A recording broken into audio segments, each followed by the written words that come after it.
నేను ఎందుకు ఇవన్నీ చెప్తున్నాను, పర్సనల్ లైఫ్ ఎక్స్పీరియన్స్. నేను కొత్త కొటేషన్ నేను చెప్పలేను. నేను వెళ్తున్నా, నా బండి వెనకాల మొత్తం పగిలిపోయినది, నా పాప వెనక కూర్చుంది, పాప ముందర కూర్చున్నాడు. సన్ రూఫ్ కార్లో 2 పిల్లలు ఇట్లా ఊపి కూడా వదులు. నాకు అప్పుడు మెసేజ్ లేదు ఏది, అసలు నాకు నేను జాబ్లో ఉన్నాను, జీతం కూడా ఆడికాడుకున్నాను నా లైఫ్. పోతుంటే డాడీ ఆ కారు కొనుక్కుందాం మనం అన్నాడు మా వాడు. ఆయన అన్ని పైసలు లేవురా నా దగ్గర అని చెప్పిన.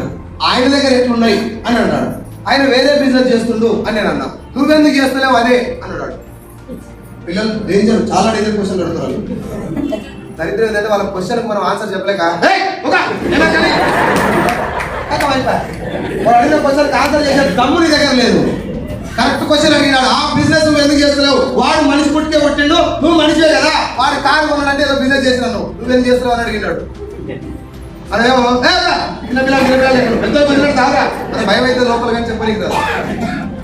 వాడు గుడ్డోడు కాబట్టి, నేను కొడితే దెబ్బ తాకుతుంది కాబట్టి, వాడు నా కొడుకు కాబట్టి ఆ బిజినెస్ నువ్వు ఎందుకు చేయలేవు డాడీ అని అడిగిండు. జర పెద్దగా అయితే ఏం రోగం పుట్టింది బే అంటాడు.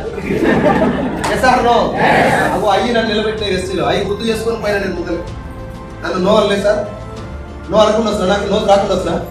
తోడబుట్టిన చెల్లెలు రాలే, మా తోడబుట్టిన చెల్లెలు కదా. ఎన్ని సార్లు పోయిన మా తోడబుట్టిన చెల్లెలు. మా బావ పొద్దున ఒక మెసేజ్ పెట్టాడు, నేను ఎన్ని వరకలు చదివి వినిపిస్తాను. ఇలా పొద్దుగా పెట్టి నాకు మెసేజ్, డిఈసిడి క్వాలిఫై.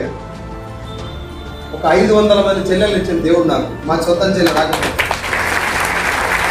వాళ్ళందరితో కలిసి పోరాటం చేస్తుంటే నన్ను వచ్చింది మా చెల్లె 33,000 తీసుకుంటాడు మా బావ. మా చెల్లె బాధ అనిపిస్తలేదు మేడం, సొంత చెల్లె ఇప్పుడు 33,000 తీసుకుంటే బాధ అనిపిస్తలేదా? నేను బాధపడట్లే. ఎందుకు బాధపడట్లే అంటే, పార్టీ అధికారంలోకి వచ్చినప్పుడు ఎవడని వస్తాడు కనుగొప్పడారు, అధికారంలో రాకముందు నమ్ముతాడు వాడే తోపు. మా బావ ఎందుకు వచ్చారు? మా అన్నకు 6 లక్షలు వస్తున్నాయి కాబట్టి ఇప్పుడు వచ్చారు. రాకముందుకే వీళ్ళు వచ్చారు. నేను 0 ఉన్నప్పుడు, తిండి తినప్పుడు, పని చేసినప్పుడు వచ్చారు నా ఇప్పటి. కాబట్టి ఐ రెస్పెక్ట్ దెమ్. నో ఇవన్నీ తగిలేదు సార్ నాకు. ఈ రోజు కూడా నేను ఊళ్ళకి పోయి నాకు 6 lakhs వస్తున్నాయని ఎవరిని చెప్పినా ఫస్ట్ వచ్చిన అయితే ఏం చేయమంటున్నారా? మీకు అనిపిస్తుంది చాలా మందికి, నీకు 6 లక్షలు వస్తున్నాయి కాబట్టి చెప్పగా జాయిన్ అవుతారు సార్. నో, అంత ఈజీ కాదు కాక, ఏడా ఈజీ కాదు. కానీ నా డ్రీమ్ ఏంటంటే వీళ్ళందరూ 5 లక్షలు కొట్టాలుతున్నారు. ఎంతకి? వీళ్ళందరూ 5 లక్షలు అంటే 4 లక్షలు తీసుకుంటే నా టీంలో 9 మంది ఉన్నారు సార్, నాతో కలిపితే 10 మంది. ఎంతమంది? 10 మంది లక్ష తీసుకుంటే ఉన్నారు. ఇప్పుడు ఆ 9 మందిని 5 లక్షలు కొడితే నాకు తండ్రి పోయి 15 పడుతుంది. ఎంత? నా 15 నాకు పెద్ద కిక్కియదు. కానీ ఈ 9 మందికి 5 లక్షలు వస్తాయి చూడు, అది ఎన్ని కుర్బాట్లు అయినా ఇక్కడ కిక్కారు.